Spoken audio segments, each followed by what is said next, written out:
From your perspective, especially when it comes to how you and your organization have assisted companies in incorporating ESG strategies into their businesses and some of the challenges that you found that they faced?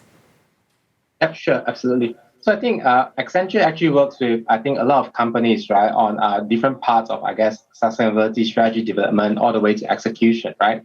So, I mean, there's basically an element in terms of, okay, what's basically the strategy, what's basically the vision, how do you then basically see value, right, being interlinked, right, with the business value creation's purposes, right? So what's the right purpose for the company that's anchored on sustainability? How do you then basically drive value creation? And what's that future business model looks like? Do you think it would be possible to eventually develop and adopt a sort of universal ESG language? And if so, what do you think that would look like? So, I mean, I'm a very big advocate for, UN's SDG, right? I mean, Sustainable Development Goal.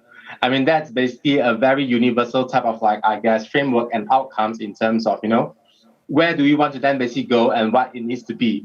So I think as part of SDGs, the Sustainable Development Goals, I mean, there's basically 17 of them. Each of them are quite well defined. Each of them actually comes with specific indicators behind the scene, right? So it basically is a very good start in terms of articulating what are we trying to drive from an outcome perspective and how do we then basically start measure. And the good thing here is that all this SDG is actually comes with metrics and indices, right, that can be measured, and this is actually measured at each country's at a country level, right? So countries statistical bureau actually plays a part in terms of consolidating all this. So it basically makes sustainability, right, anchored on common language, i.e. the SDG, and that's basically a common measurement framework at the national level, i.e. for instance things that you actually see on the right hand side.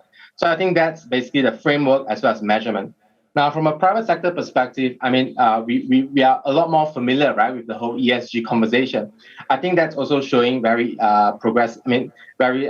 signs and trends, right, that's basically working towards a common denomination, right? So if you basically see the likes of, let's say, GRI, TCFD and whatnot, I mean, there's basically a conscious effort, right, where all these different frameworks or basically methodologies are basically working towards a common definition, are basically making sure that they work in collaboration, right, to then come out with something that's basically common for all.